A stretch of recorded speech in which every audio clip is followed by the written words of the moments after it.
स्वागत है, अभिनंदन है। इस योग नगरी में आपका अभिनंदन है। अभिनंदन है आपका माँ गंगा की इस नगरी में। अभिनंदन है आपका ऋषि मुनियों की तपोभूमि में। अभिनंदन है आपका हिमालय के इस प्रवेश द्वार में। और गौरव और वीरांगना तीरू रौतेली जैसी इस धरती पर आपका स्वागत है। और बारंबार अभिनंदन है आपका इस देवभूमि उत्तराखंड में। बोलो भारत माता की, भारत माता की। Bharatiya Janata party, Bharatiya Janata party. वंदे वंदे वंदे।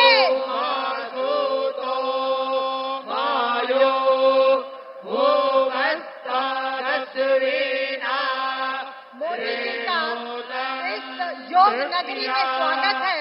और सबसे प्रथम मैं माननीय मुख्यमंत्री जी श्री पुष्कर सिंह धामी जी से अनुरोध करूंगी कि वो आदरणीय प्रधानमंत्री जी का स्वागत करें। हुड़का और पुष्प कुछ देकर।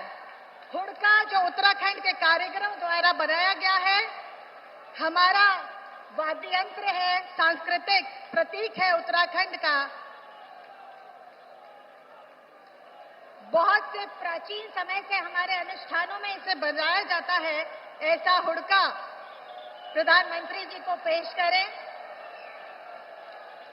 सभी लोग खड़े होकर प्रधानमंत्री जी का अभिवादन करें, ताली बजाकर उनका स्वागत करें।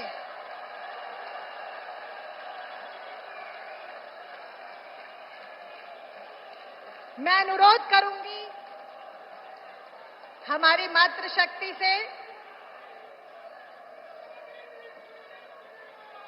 हमारी मातृशक्ति कल्पना सैनी जी राज्यसभा की सांसद, हमारी माला राजलक्ष्मी शाह जी हमारी सांसद और प्रत्याशी, सविता कपूर जी, रेणु बिष्ट जी हमारी विधायक, अनीता मंगल जी हमारी मेयर ऋषिकेश, मधु चौहान जी हमारी अध्यक्षा जिला पंचायत देहरादून, सोना सजवान जी हमारी जिला पंचायत की अध्यक्षा, आशा नोटियाल जी हमारी अध्यक्षा महिला मोर्चा, स्वराज विद्वान जी हमारी राष्ट्रीय मंत्री अनुसूचित जाति मोर्चा, हमारी नेहा जोशी जी उपाध्यक्ष युवा मोर्चा राष्ट्रीय उपाध्यक्ष, देवयानी जी हमारी विधानसभा की संयोजक, सभी पूरा महिला समूह प्रधानमंत्री जी का स्वागत कर रहा है।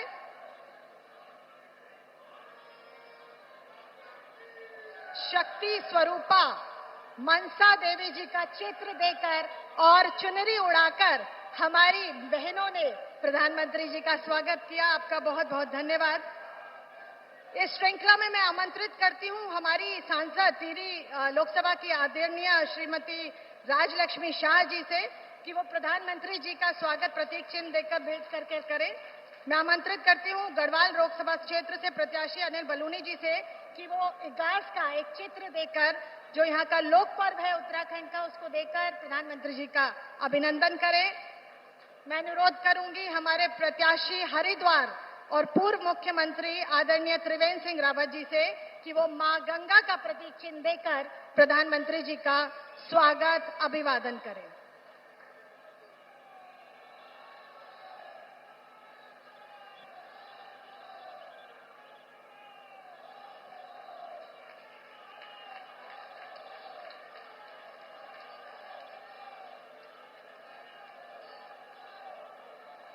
विजय संकल्प रैली में मैं संबोधन के लिए सबसे पूर्व और संबोधन के लिए और प्रधानमंत्री जी के स्वागत के लिए आमंत्रित करती हूं हमारे प्रदेश के युवा कर्मठ और माननीय हमारे मुख्य सेवक हमारे आदरणीय पुष्कर सिंह धामी जी को, जो उत्तराखंड में डबल इंजन की सरकार बहुत तेज गति से यहां संभाल रहे हैं।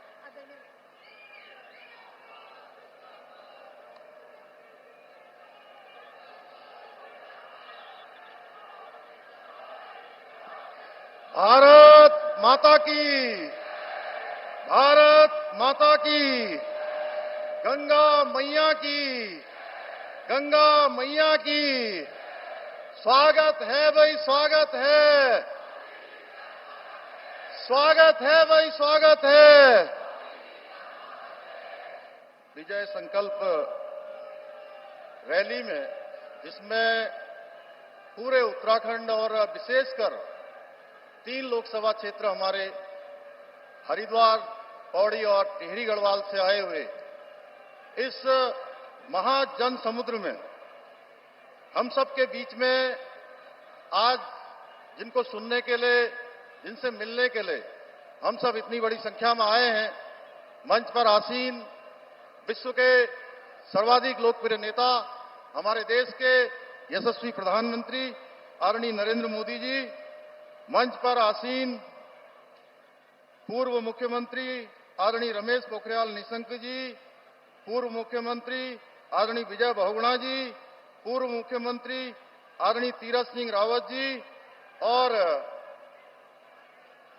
हरिद्वार लोकसभा क्षेत्र के प्रत्याशी और पूर्व मुख्यमंत्री आदरणीय त्रिवेंद्र सिंह रावत जी, गढ़वाल लोकसभा क्षेत्र के, पौड़ी गढ़वाल लोकसभा क्षेत्र के भाई अनिल बलूनी जी, टिहरी गढ़वाल क्षेत्र की प्रत्याशी श्रीमती माला राज्य लक्ष्मी शाह जी एवं मंच पर आसीन सभी हमारे आदरणीय मंत्रीगण, आदरणीय सांसदगण, आदरणीय विधायकगण, हमारी पार्टी के सभी पदाधिकारीगण और कोने कोने से आए हुए हमारे सभी भाइयों एवं बहनों, मैं विश्व के मानचित्र पर भारत का मान बढ़ाने वाले जगत गुरु शंकराचार्य की भांति भारत को एक सूत्र में पिरोने वाले बाबा केदार के अनन्य भक्त राष्ट्र ऋषि आदरणीय प्रधानमंत्री नरेंद्र मोदी जी का मैं योग निगरी ऋषिकेश आगमन पर आप सबकी तरफ से हार्दिक स्वागत करता हूं, हार्दिक अभिनंदन करता हूं। भाइयों बहनों, आज चैत्र नवरात्रि की तृतीया तिथि को मां चंद्रघंटा की स्तुति हम सब करते हैं। ऐसे पावन दिन देश को बेटी बचाओ बेटी पढ़ाओ का मंत्र देने वाले आदरणीय प्रधानमंत्री जी का सानिध्य हम सबको प्राप्त हो रहा है, जो हम सब के लिए बहुत ही गर्व की बात है। मैं इसलिए भी कह रहा हूं, यह इसलिए भी महत्वपूर्ण है कि आदरणीय प्रधानमंत्री जी की प्रेरणा से हमने पूरे प्रदेश के अंदर नारी शक्ति के बंधन के उत्सव आयोजित किए थे और इसके माध्यम से हम हर एक मातृशक्ति के साथ पूरे प्रदेश के 13 जनपदों में सीधे संवाद करने का हमको शुभ अवसर प्राप्त हुआ था। भाइयों बहनों, हम सभी जानते हैं पिछले 10 वर्षों में आदरणीय प्रधानमंत्री मोदी जी ने जिस प्रकार से अपने जीवन का एक एक पल और एक एक क्षण भारत माता को आगे बढ़ाने में लगाया है, गरीब कल्याण के लिए लगाया है, पूरे देशवासियों को अपना परिवार मानकर रात दिन थके बिना, रुके बिना, हारे बिना लगातार उन्होंने काम किया है। उसके कारण से आज भारत नित नई ऊंचाइयों को छू रहा है। भाइयों बहनों, आज का नया भारत जहां आर्थिक रूप से समृद्ध हो रहा है, आत्मनिर्भर हो रहा है, वहीं सामरिक रूप से भी दृष्टि से भी अधिक सशक्त और सुरक्षित हो रहा है। भाइयों बहनों, आप सबको पता है आदरणीय प्रधानमंत्री जी के नेतृत्व वाली सरकार 2014 में बनने के बाद देश के अंदर अनेक ऐसे फैसले लिए गए। धारा 370 समाप्त हुई, देश के अंदर सीएए का कानून लाया गया और हमारे आराध्य देव भगवान श्री राम का भव्य और दिव्य मंदिर बनकर तैयार हो गया, उसकी प्राण प्रतिष्ठा भी हो गई। भाइयों बहनों, ऐसे काम हुए जिसकी शायद किसी ने कल्पना भी नहीं की होगी। हमारी राज्य सरकार भी आदरणीय प्रधानमंत्री जी के मार्गदर्शन में उत्तराखंड को देश का श्रेष्ठ राज्य बनाने के लिए काम कर रही है। आज जहां केंद्र सरकार की सहयोग से आदरणीय प्रधानमंत्री जी के मार्गदर्शन में इसी योग नगरी और हरिद्वार को मिलाकर हम आने वाले समय में जो हमने यहाँ ऋषिकेश और हरिद्वार को मिलाकर गंगा कॉरिडोर बनाने का संकल्प लिया है, वहीं दूसरी ओर आदरणीय प्रधानमंत्री जी के नेतृत्व में पहाड़ पर रेल पहुंचने का सपना इसी ऋषिकेश से कर्णप्रयाग तक के लिए बहुत तेजी से काम हो रहा है। हम सब आदरणीय प्रधानमंत्री जी का मैं आप सबकी तरफ से धन्यवाद करना चाहता हूं कि जब बड़े बड़े G20 जैसे कार्यक्रम, अंतर्राष्ट्रीय स्तर के कार्यक्रम हुआ करते थे, तो वो केवल कुछ ही स्थानों पर होते थे, बड़े बड़े शहरों में होकर समाप्त हो जाया करते थे। भाइयों बहनों, आदरणीय प्रधानमंत्री जी ने पूरे भारत के अंदर छोटे छोटे स्थानों पर G20 के प्रतिनिधियों को बुलाकर उनका आतिथ्य और स्वागत और उनको भारत की संस्कृति और सामर्थ्य से परिचित करवाने का काम किया। और हमें भी सौभाग्य मिला कि हमको एक नहीं तीन बैठकें G20 की आयोजित करने का अवसर मिला। इसी ऋषिकेश और इसी नरेंद्र नगर और रामनगर में 3 बैठकें आयोजित हुई हैं। भाइयों बहनों, हम सभी जानते हैं कि आदरणीय प्रधानमंत्री जी का हमारे राज्य से विशेष लगाव है। भाइयों बहनों, आज जब चुनाव आ गया है तो बड़ा विचित्र है कि हम सबको गौरव प्राप्त हो गया। आदरणीय प्रधानमंत्री जी के नेतृत्व में जब हम विधानसभा के 2022 के चुनाव में गए थे तो हमने प्रदेश की जनता के सामने ये संकल्प रखा था कि नई सरकार के गठन होते ही हम प्रदेश के अंदर समान नागरिक संहिता का विधेयक लाएंगे। भाइयों बहनों, वो संकल्प हमने पूरा किया है। दूसरी तरफ अभी कांग्रेस का घोषणा पत्र जारी हुआ है। हम एक तरफ यूसीसी की बात करते हैं और कांग्रेस पार्टी मुस्लिम पर्सनल लॉ की बात करती है। भाइयों बहनों, जिन पार्टियों ने अपने शासनकाल में देश को लूटने का काम किया है, आज जब उनसे जवाब मांगा जा रहा है तो तमाम तरह से आदरणीय प्रधानमंत्री जी को अनाप शनाप कहने का काम उनके द्वारा हो रहा है। भाइयों बहनों, हम सभी जानते हैं आज कुछ विपक्षी पार्टियां बौखलाकर जो उनके स्लीपर सेल हैं वो स्लीपर सेलों को आगे कर रही हैं। हमको आज न उनके जातिवाद के चक्कर में आना है, न वर्गवाद के चक्कर में आना है। आज राष्ट्र श्री आदरणीय प्रधानमंत्री जी के नेतृत्व में एक भारत, कश्मीर से लेकर कन्याकुमारी तक, अटक से लेकर कटक तक, उत्तर से लेकर दक्षिण तक आज विकास की गति को आगे बढ़ता हुआ दिख रहा है। भाइयों बहनों, पूरी दुनिया का सशक्त भारत बन रहा है। लेकिन देश आज आगे बढ़ चुका है, देश अब जाग चुका है, देश बदल चुका है। आज नया भारत अपने उज्जवल भविष्य के लिए सजग और संवेदनशील है। भाइयों बहनों, एक कमाल की बात तो यह है कि जिन्होंने देश के अंदर इमरजेंसी लगाने का काम किया, केवल अपने परिवार की स्तुति करने वाले लोग, समाज को जातियों में बांटने वाले लोग, हर दिन एक नया घोटाला करने वाले लोग आज परेशान है। भाइयों बहनों, आज सबकी परेशानी है मोदी जी, क्योंकि मोदी जी का मंत्र है न मैं खाऊंगा न किसी को खाने दूंगा। इसलिए भाइयों बहनों, मेरा मानना है कि 2014 से 2019 का जो समय था, देश की आवश्यकताओं को पूरा करने का समय था। 2019 से 2024 का समय देश की आकांक्षाओं की पूर्ति का समय था। और वही आदरणीय प्रधानमंत्री मोदी जी के नेतृत्व में 2024 से 2029 का समय भारत को विश्व गुरु के मार्ग को प्रशस्त करने का समय है। भाइयों बहनों, आज के इस अवसर पर यह विश्वास पूर्वक कह सकता हूं मैं कि देवभूमि की समस्त देवतुल्य जनता लोकसभा के चुनाव में 5 सीटें भारी बहुमत से विजय बनाकर आदरणीय प्रधानमंत्री जी को तीसरी बार देश की बॉर्डर सौंपने में अपना योगदान सुनिश्चित करेगी। अंत में मैं आप सबकी तरफ से एक बार फिर से आदरणीय प्रधानमंत्री जी का और इस कार्यक्रम में आए हुए सभी उपस्थित जन समुदाय का हार्दिक अभिनंदन, स्वागत करते हुए, धन्यवाद करते हुए, उनको नमन करते हुए अपनी इन पंक्तियों के साथ अपनी बात समाप्त करूंगा। लक्ष्य अटल है, संकल्प प्रबल है, विकसित बनता देश सकल है, जन जन का विश्वास सबल है, वोट कमल है, वोट कमल है। बहुत बहुत धन्यवाद। जय हिंद, जय भारत, जय उत्तराखंड, भारत माता की। धन्यवाद मुख्यमंत्री जी। मुख्यमंत्री जी ने अपना वक्तव्य हम सबके सामने रखा। अब मैं हमारे मंच पर संबोधन करने के लिए एक ऐसे व्यक्तित्व यहाँ उपस्थित हैं जो किसी के बेटे हैं तो किसी के भाई हैं, किसी के जीवन रक्षक हैं तो किसी के लिए अन्नदाता हैं, किसी माँ के बुढ़ापे का सहारा है तो किसी बहन को पक्की छत देने वाले हैं, जो सपने दिखाना जानते हैं और उन्हें पूरा करना भी जानते हैं, जिसकी गारंटी पर 140 करोड़ की संख्या भारतीयों को है भरोसा, जो अपने समर्पण, त्याग और राष्ट्र प्रथम के सिद्धांतों के प्रतीक हैं। ऐसे उत्तराखंड वासियों की तरफ से, जो उत्तराखंड वासियों के हृदय में बसते हैं, कण कण में बसते हैं, ऐसे हमारे सबके आदरणीय प्रेरणा के स्रोत प्रधानमंत्री जी को मैं आमंत्रित करना चाहूंगी कि वो अपना संबोधन हम सबके सामने रखें।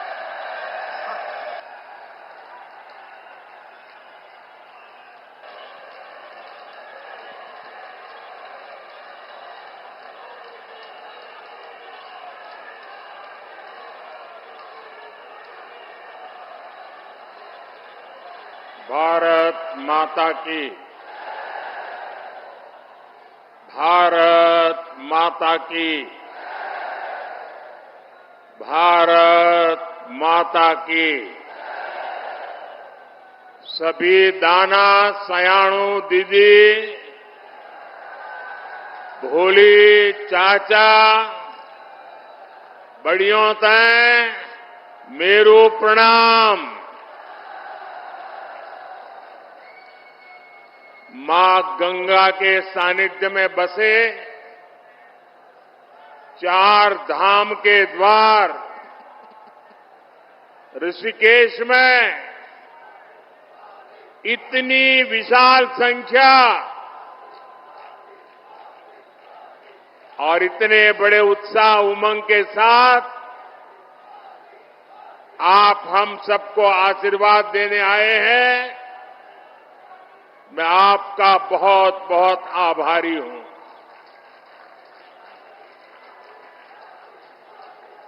मैं उत्तराखंड आता हूं तो आपसे आशीर्वाद मांगने के साथ ही आप सभी परिवारजनों के साथ पुरानी यादें भी ताजा कर लेता हूं।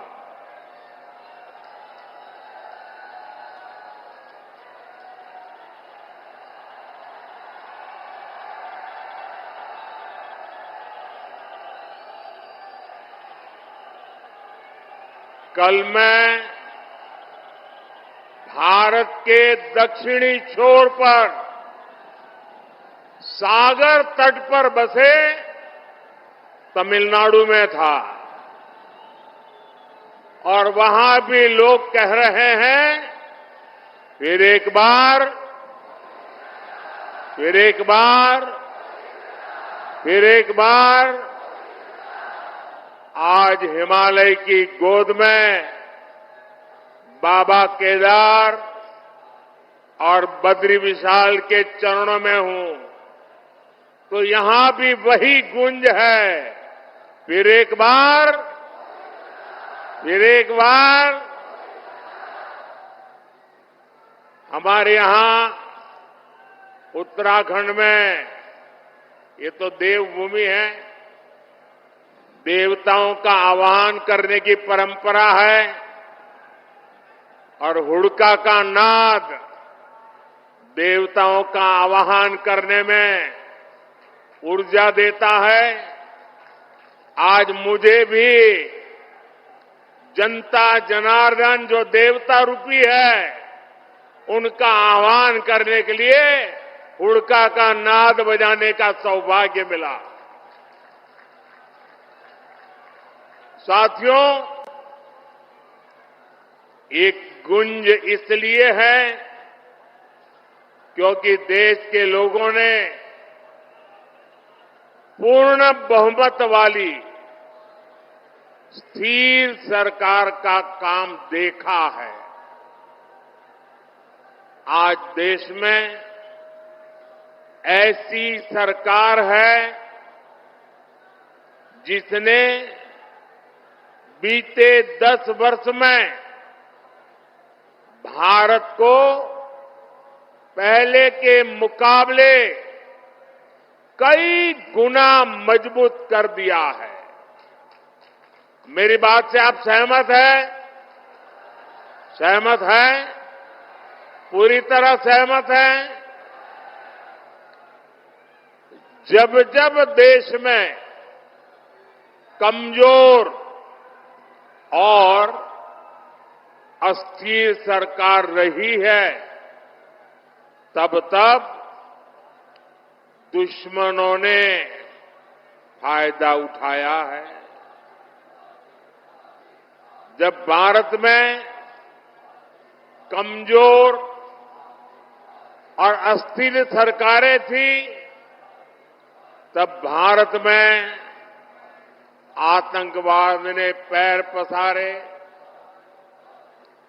आज भारत में मोदी की मजबूत सरकार है, इसलिए आतंकवादियों को घर में घुसकर मारा जाता है।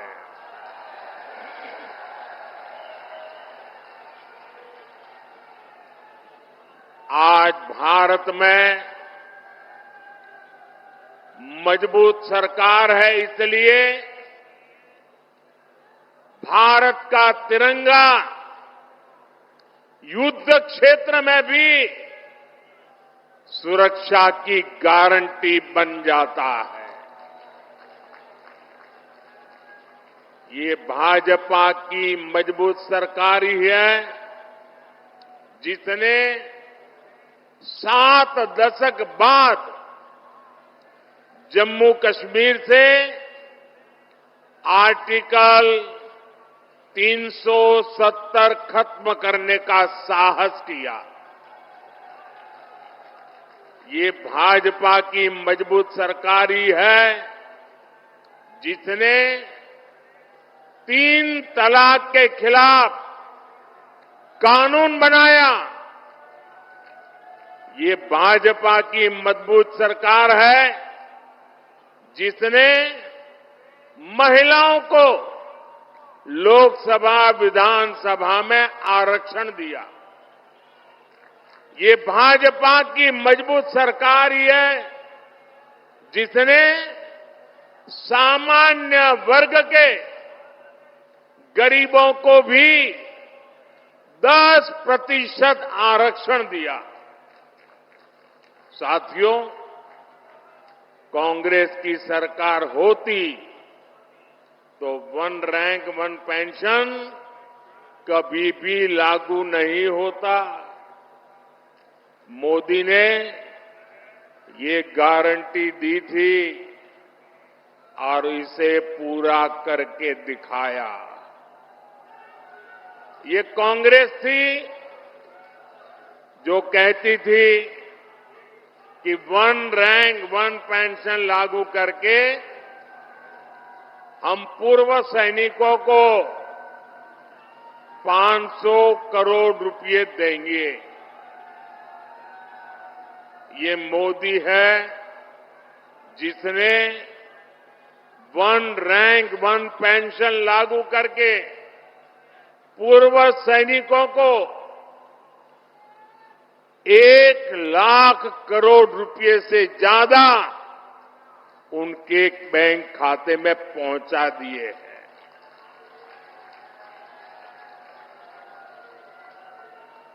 यहां उत्तराखंड में भी 1 रैंक 1 पेंशन के 3,500 करोड़ रुपए से ज्यादा सैनिक परिवारों को मिले हैं। भाइयों और बहनों, कांग्रेस के समय में तो जवानों के पास बुलेट प्रूफ जैकेट तक की कमी थी। दुश्मन की गोली से बचाने के लिए पुख्ता इंतजाम नहीं था। ये भाजपा है जिसने भारत में बनी बुलेट प्रूफ जैकेट अपने सैनिकों को दी, उनके जीवन की रक्षा की। आज आधुनिक राइफल से लेकर लड़ाकू विमान और विमान वाहक पोत तक देश में ही बन रहे हैं। मेरी इधर से कुछ लोगों से प्रार्थना है, उधर कुछ लोगों से प्रार्थना है। देखिए, अब आप आगे आ नहीं सकते। हो सकता है आप में से बहुत लोग होंगे जो मुझे देख नहीं पा रहे हैं, लेकिन उसके लिए मुझे क्षमा करें। अब आप सुन करके संतोष कर लीजिएगा। और जो ज्यादा उत्साह और उमंग में है, उनसे मेरी प्रार्थना है, अभी ये जो ऊर्जा है ना, 19 तारीख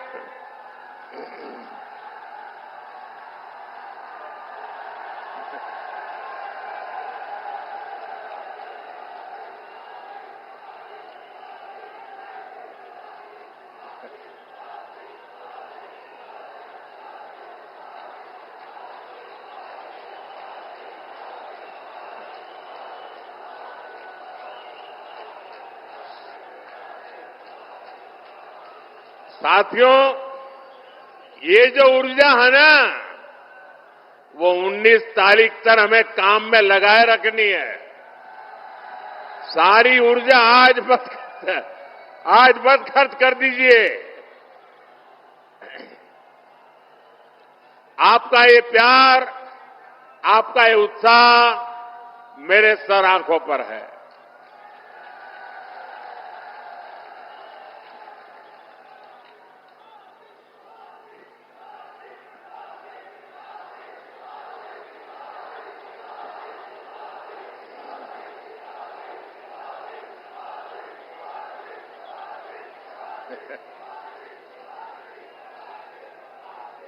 अगर आप इजाजत दें तो मैं बोलना शुरू करूं।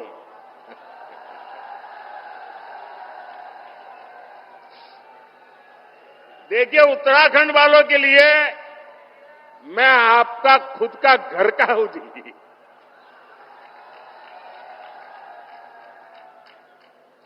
मैं यहां बैठे बैठे सब पुराने चेहरे देख रहा था। दूर से मुंडी हिलाकर के उनको नमस्ते कर रहा था। आप लोगों से मेरा इतना निकट नाता रहा है दोस्तों, ये मेरा सौभाग्य है और मैं कभी भी उत्तराखंड के प्यार को जीवन में भूल नहीं सकता हूं जी।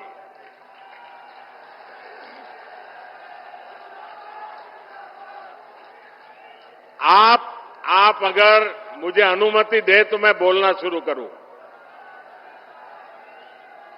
लेकिन फिर आप एकदम से जोश में आ जाते हैं। तो आपकी इजाजत है? इजाजत है मैं बोलना शुरू करूं? कितने अच्छे लोग हैं आप।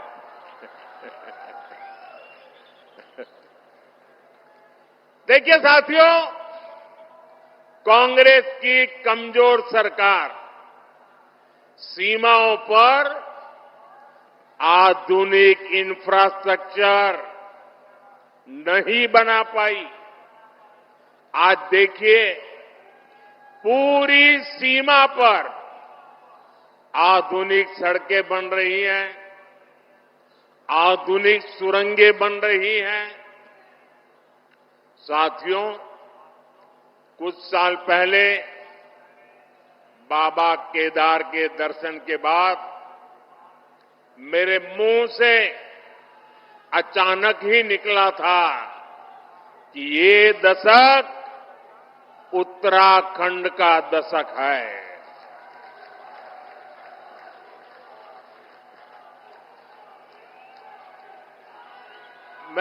मुझे क्षमा कीजिए, आप शांत रहेंगे क्या? मुझे क्षमा कीजिए, आप शांत रहेंगे क्या? आप कहें तो मैं बोलना शुरू करूं भाई। आपका प्यार, आपका उत्साह मेरे सर आंखों पर, मैंने कहा ना, मैं आपके प्यार को कभी भूल नहीं सकता हूं। लेकिन मैं बोल ही ना पाऊं, इतना उत्साह करोगे तो इतने लोग हैं वो सुन नहीं पाएंगे।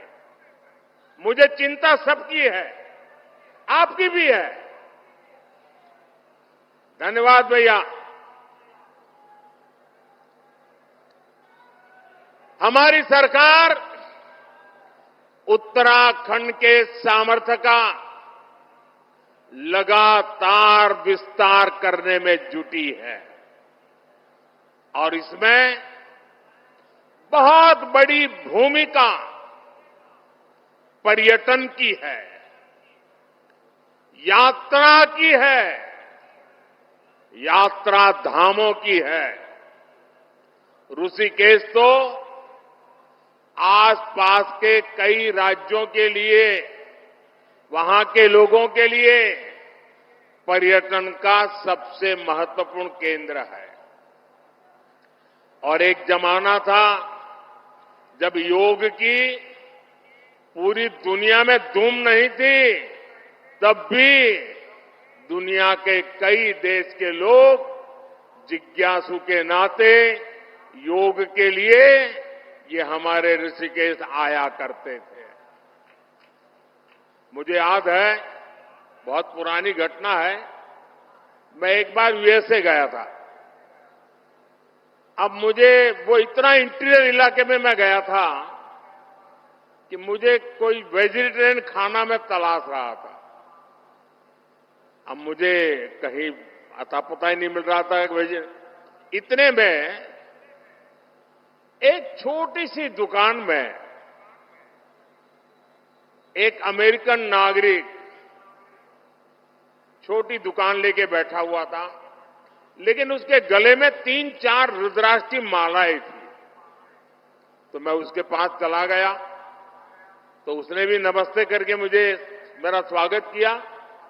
फिर मैंने उसको मेरी कठिनाई बताई, तो उसने कहा आप चिंता मत कीजिए, मैं वेजिटेरियन हूं, मैं आपके लिए कोई प्रबंध करता हूं। और उसने मुझे अपने तरीके से कुछ वेजिटेरियन बना के खिलाया।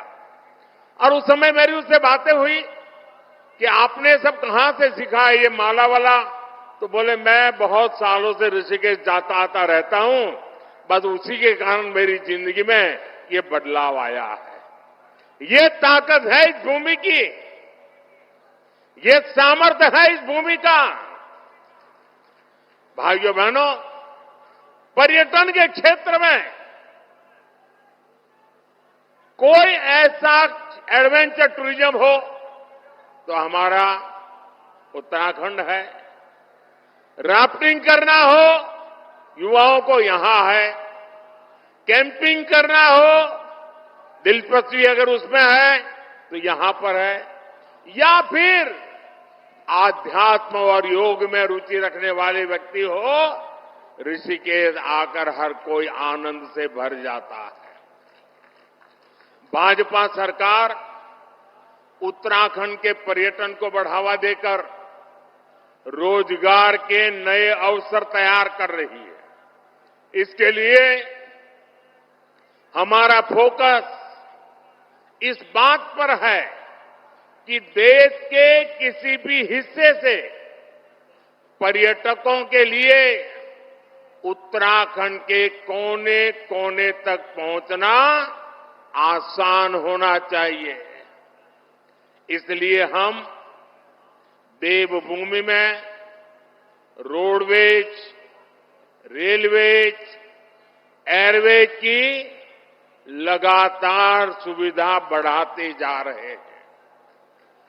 यहां ऋषिकेश कर्णप्रयाग रेलवे लाइन पर तेजी से काम चल रहा है।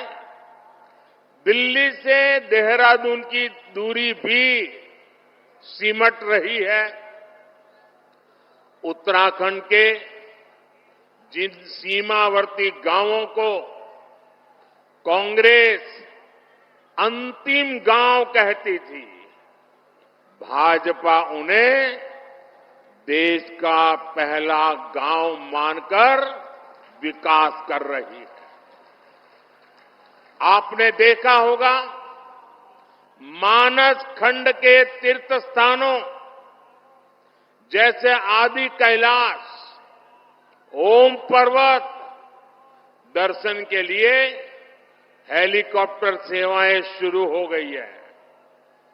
यमुनोत्री, केदारनाथ और हेमकुंड साहब में रोपवे बनने से बहुत सुविधा हो जाएगी। सड़क के रास्ते जो दूरी तय करने में कई घंटे लगते थे, उसे कुछ ही समय में पूरा कर लिया जाएगा।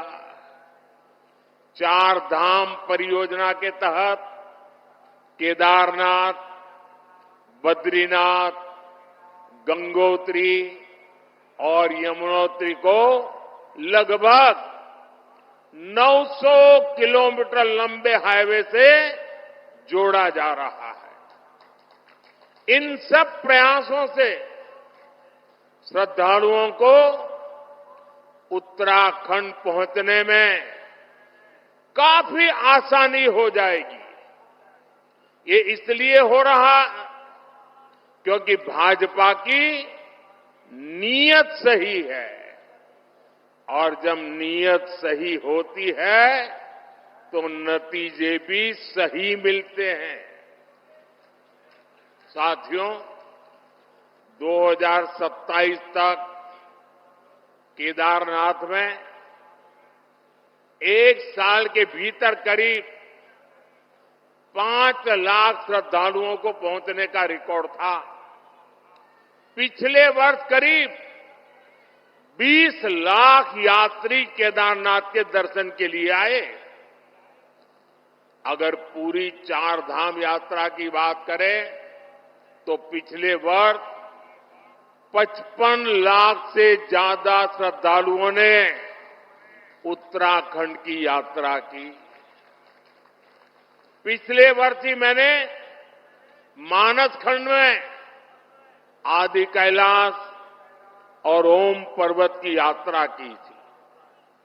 लोगों को हिमालय में स्थित ऐसी अलौकिक जगह को देखने का अवसर मिला, तब वहां भी सैकड़ों यात्री पहुंचने लगे हैं।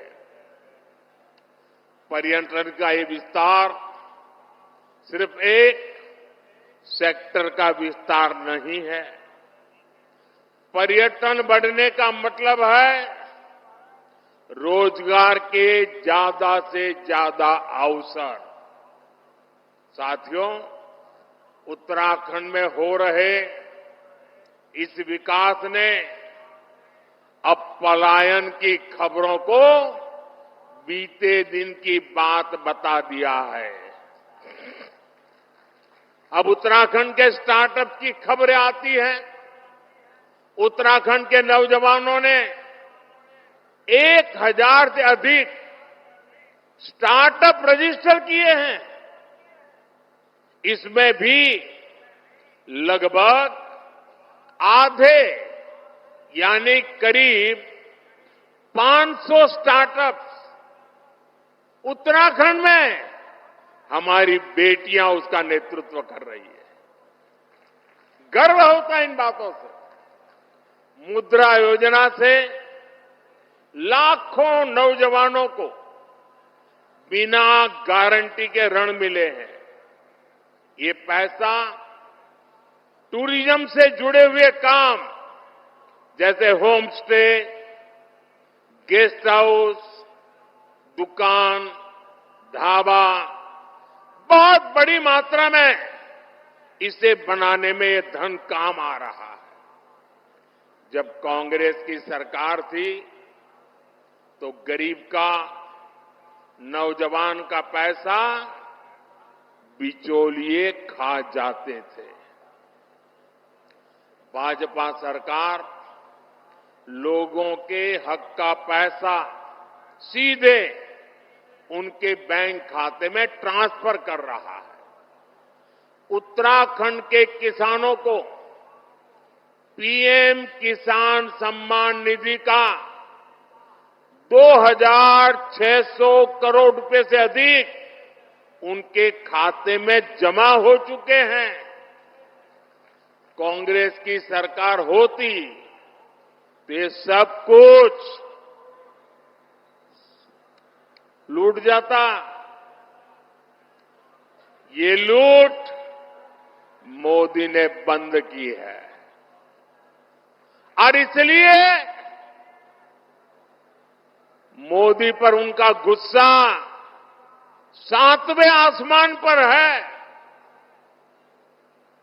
और इसलिए कुछ भी बोलते जा रहे हैं। और जब मैं कहता हूं, जब मोदी कह रहा है भ्रष्टाचार हटाओ, तो वो कह रहे हैं भ्रष्टाचारी बचाओ। आप मुझे बताइए साथियों, भ्रष्टाचार हमारे देश के लिए विनाशक है कि नहीं है? आपके लिए विनाशक है कि नहीं है? भ्रष्टाचार खत्म होना चाहिए कि नहीं होना चाहिए? इस देश को भ्रष्टाचार से मुक्ति मिलनी चाहिए कि नहीं मिलनी चाहिए? क्या मेरे जैसे व्यक्ति ने ईमानदारी से कोशिश करनी चाहिए कि नहीं करनी चाहिए?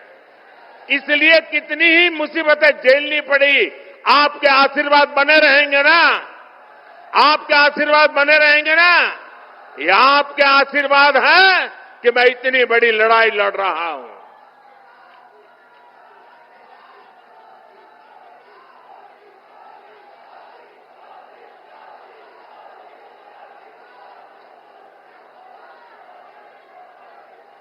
साथियों, कांग्रेस के नेताओं के लिए तो पहले दिल्ली का शाही परिवार और फिर खुद का परिवार, यही सब कुछ कांग्रेस की परंपरा में है।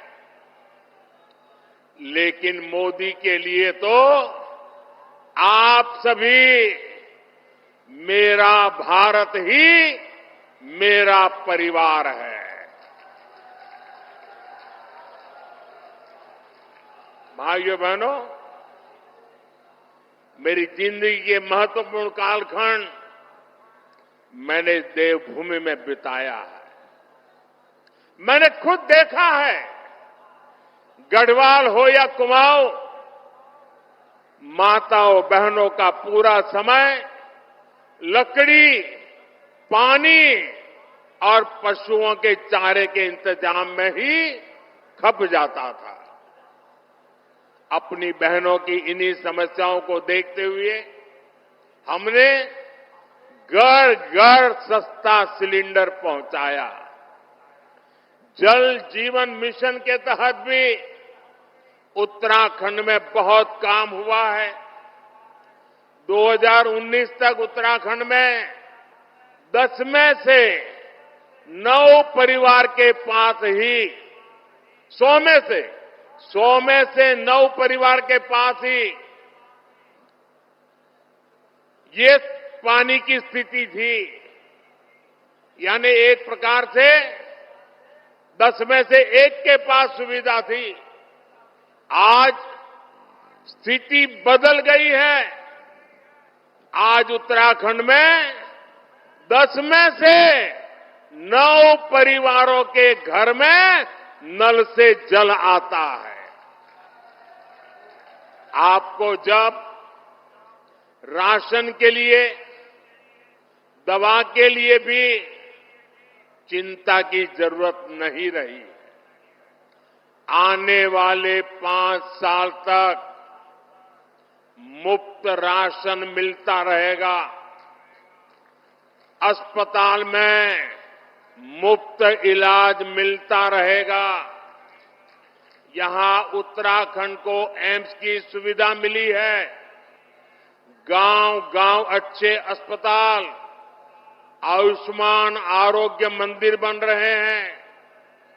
धामी जी और उनकी सरकार इन सारी बातों के लिए बहुत मेहनत करके शानदार काम कर रही है। भाइयों और बहनों, कांग्रेस विकास और विरासत दोनों की विरोधी है। उत्तराखंड का कोई निवासी ये नहीं भूल सकता कि कांग्रेस ने प्रभु राम के अस्तित्व पर सवाल उठाए हैं। ये कांग्रेस ही है जिसने पहले राम मंदिर का विरोध किया। जितने अड़ंगे डाल सकते थे डाले। अदालत में भी रुकावटें करने की कोशिश की, लेकिन राम मंदिर बनाने वालों ने कांग्रेस के सारे गुनाह माफ करके उनके घर जाकर के उनको निमंत्रण दिया लेकिन इनका दिमाग कैसा है पता नहीं। घर जाकर के निमंत्रण दिया गया था, प्रभु राम के प्राण प्रतिष्ठा का अवसर था, उन्होंने उसका भी बहिष्कार कर दिया। और अब तो कांग्रेस ने प्रण लिया है, सार्वजनिक रूप से घोषणा की है कि हिंदू धर्म में जो शक्ति है उसका विनाश करेंगे। ये कांग्रेस शक्ति स्वरूपा मां धारी देवी, मां चंद्रबदनी, मां ज्वालपा देवी की शक्ति को खत्म करना चाहती है। उत्तराखंड की आस्था को तबाह करने की जो साजिशें चल रही है, उसमें कांग्रेस की ये बातें आग में घी का काम करेगी। उत्तराखंड की संस्कृति की रक्षा करना हम सभी का दायित्व है। आपको भूलना नहीं है, ये वही कांग्रेस है जो कहती रही है कि हर की पौड़ी में वो मां गंगा के किनारे पर हर की पौड़ी नहीं है। ये क्या कहते हैं, एक नहर के किनारे बसी है। अब ये गंगा जी के अस्तित्व पर सवाल उठा रहे हैं। इन्हें उत्तराखंड के लोग सबक सिखा करके रहेंगे। साथियों, ये हमारा उत्तराखंड की पहचान ब्रह्म कमल से जुड़ी हुई है। ये धरती ब्रह्म कमल की धरती है और इसलिए इस बार भी यहां पूरी शान से पंच कमल खिलने चाहिए। खिलेंगे, पांचों कमल खिलेंगे। और भाइयों बहनों, ये पांचों कमल इसलिए खिलाने हैं क्योंकि हम विकसित भारत का संकल्प लेके चले हैं। और विकसित भारत के संकल्प के लिए विकसित उत्तराखंड, ये हमारी प्राथमिकता है। और भाइयों बहनों, इस काम के लिए मेरा पल पल आपके नाम है। मेरा पल पल देश के नाम है। और मेरी गारंटी है 24/7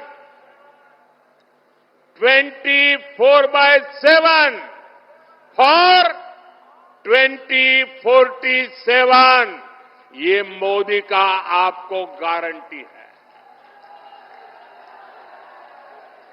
19 अप्रैल को टिहरी गढ़वाल से बहन माला राजलक्ष्मी शाह, गढ़वाल से भाई अनिल बलूनी और हरिद्वार से भाई त्रिवेंद्र जी को हमें विजयी बनाना है। लेकिन मेरी अपेक्षा ज्यादा है। इस चुनाव में मेरी यही चुनौती है आपको, पुराने सारे रिकॉर्ड तोड़ने हैं। हर पोलिंग बूथ को जीतना है। जीतोगे? अपना पोलिंग बूथ जीतोगे? अच्छा, चुनाव का काम तो करोगे ही करोगे, मेरा काम करोगे? जरा बताइए ना, करोगे? मेरा काम है पर्सनल, चुनाव वाला काम नहीं है। करोगे? ये मोदी का काम है, करोगे? देखिए, हमारे यहां देवताओं का महिमा होता है और ये नवरात्रि का पर्व चल रहा है। रामनवमी भी आने वाली है। मेरा एक काम करोगे? गांव-गांव जाकर के सभी देवताओं के सामने मेरी तरफ से माथा नमा करके प्रणाम करना है। करोगे? दूसरा काम, घर घर जाना है और हर घर जाकर के सभी बड़े बुजुर्गों को कहना है कि मोदी जी ऋषिकेश आए थे और मोदी जी ने आपको प्रणाम भेजा है, राम राम कहा है। ये मेरा राम राम पहुंचाओगे, मेरा प्रणाम पहुंचाओगे? जब घर घर जाकर के माता बहनों बुजुर्गों को मेरा प्रणाम कहोगे तो वो मुझे आशीर्वाद देंगे और वो आशीर्वाद मेरे लिए ऊर्जा है, मां भारती की सेवा करने की ऊर्जा है।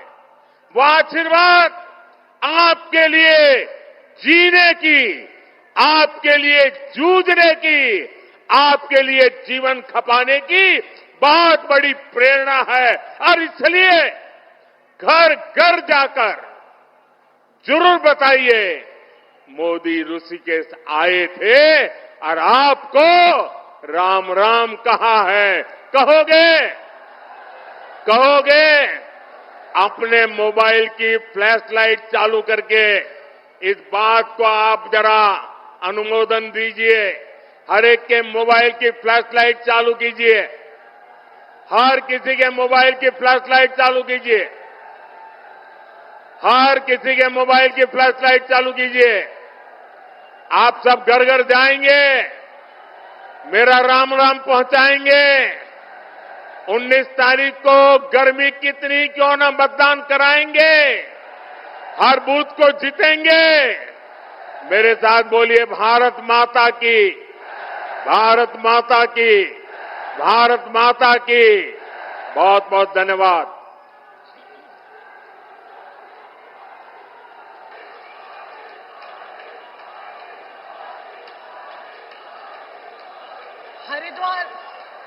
हरिद्वार लोकसभा, गढ़वाल लोकसभा और टिहरी लोकसभा से आए सभी उत्तराखंड वासी सभी प्रधानमंत्री जी की वक्तव्य सुन के कृतज्ञ हैं, धन्यवाद करते हैं और जो उन्होंने मूल मंत्र दिया है उसको लेकर हम सब यहां से जाएंगे और कहेंगे देश ने बताया अपना मिजाज।